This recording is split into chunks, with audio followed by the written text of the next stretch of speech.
Welcome back. So today we are going to start with the structure of a C program. How does a C program looks like? So most of you have seen also that how a C program looks like.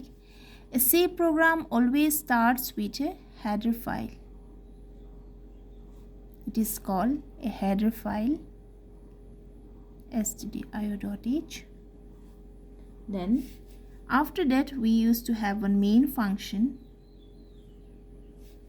then opening curly brace, then as per our question we will do the solution here, and finally it is closed by a closing curly brace.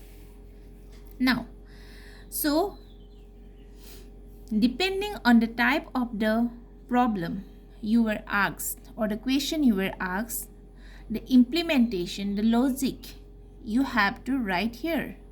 So when we will be doing some problems, we will be writing the things required here, but whatever program you write against a particular problem, these things always you have to maintain. Always this one, it is called a header file.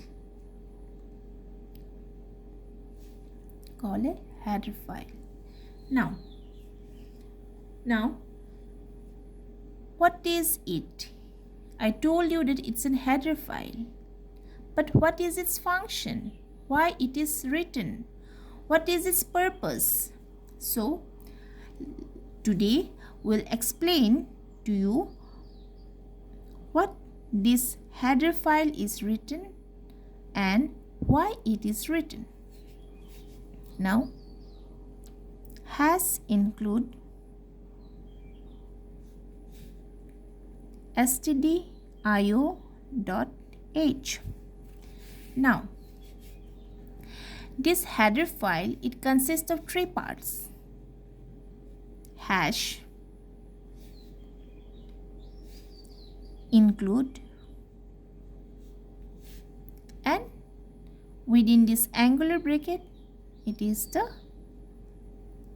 a file. This is a file name, stdio.h. So I had divided the header file into three parts: hash, include, stdio.h. Now let us first talk about this one, stdio.h. So when you get .h, just like something, for example, xyz.docs, we say it is a docs file or it's a document file. If we see in this way xyz.pdf, we can say it's a PDF file, right? Similarly, when we see with .h, we say it's an extension file. It's an extension file. Now stdio stands for standard input output.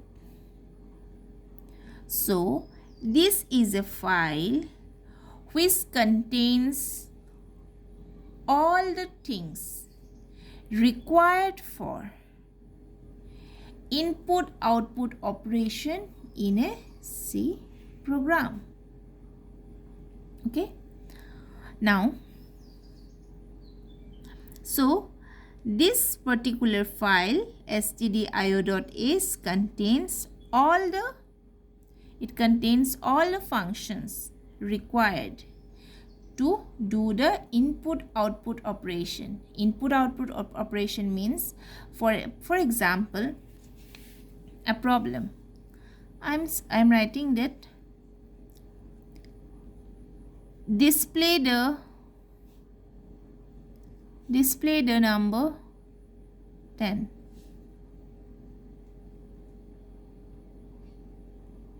Okay, so I had told a sentence, I have mentioned a question here, then display the number 10. So in order to display the number 10, you have to write some logic here, right? Some logics here.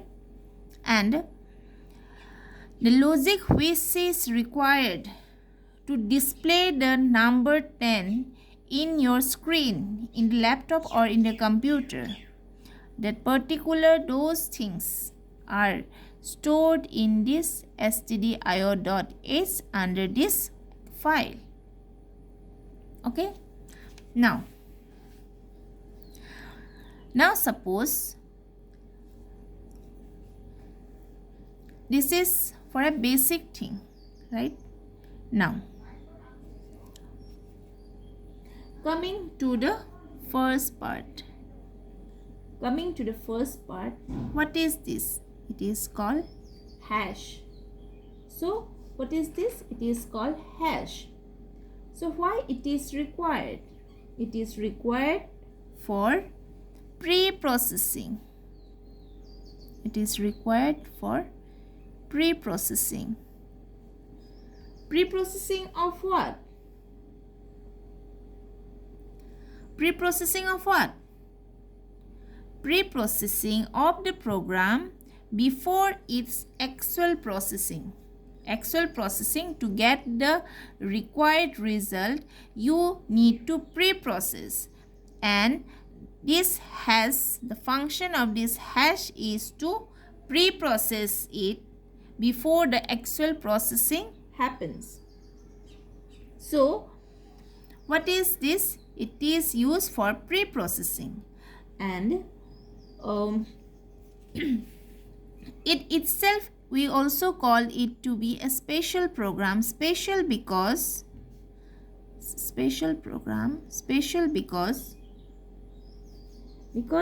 it is invoked by the compiler.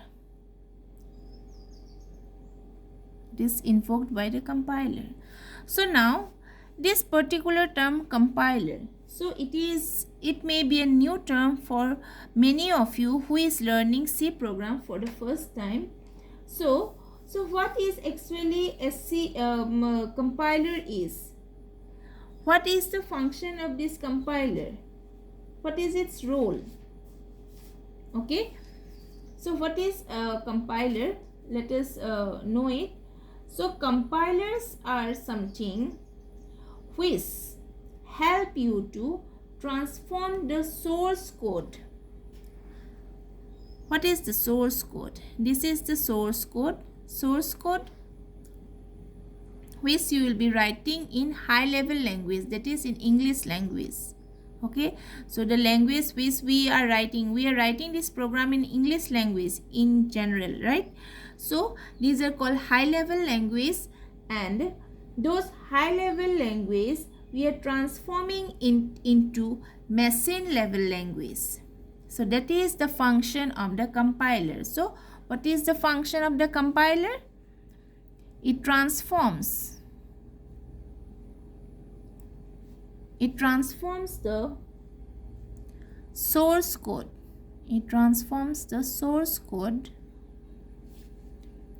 Written in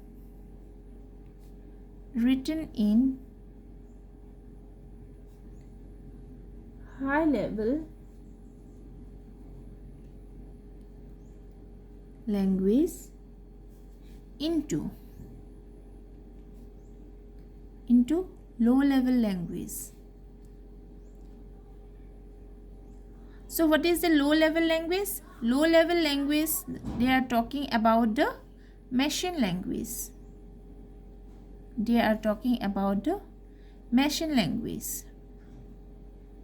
Now, then what is the machine language?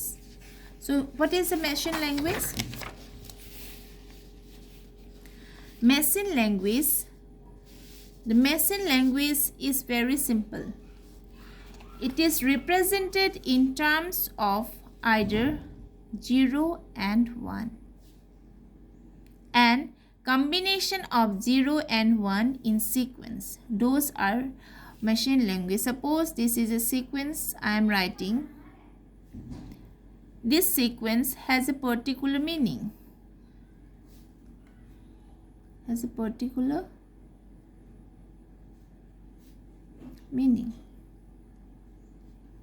Or suppose you were writing 1 1 0 0 0 1. So it has also a special meaning, a particular meaning. Particular meaning. Okay.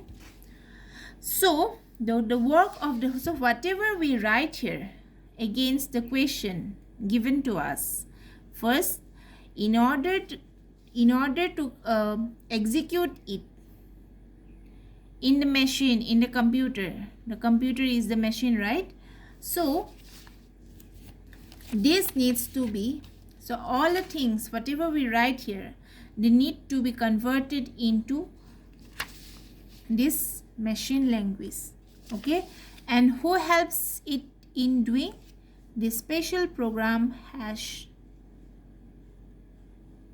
Okay, so that is the function of hash in the header file. Then after that, what is the next? The next is your include. So what is the work of include? The work of include is to include all the things. Include all the things present in this file and pre-process it. Okay, so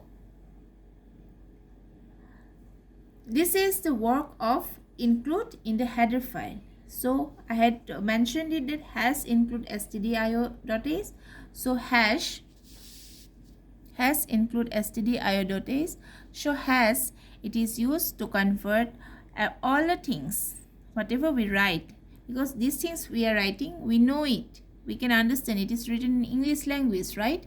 So whatever we write it, it is being then converted into machine language, and then only the machine on which we are executing it can give us the answer. Then include, this include, it include the thing contains in this file stdio.h. Okay, now so this is all about the today's video. So I hope you understood it. Till then, bye bye, stay safe, stay healthy.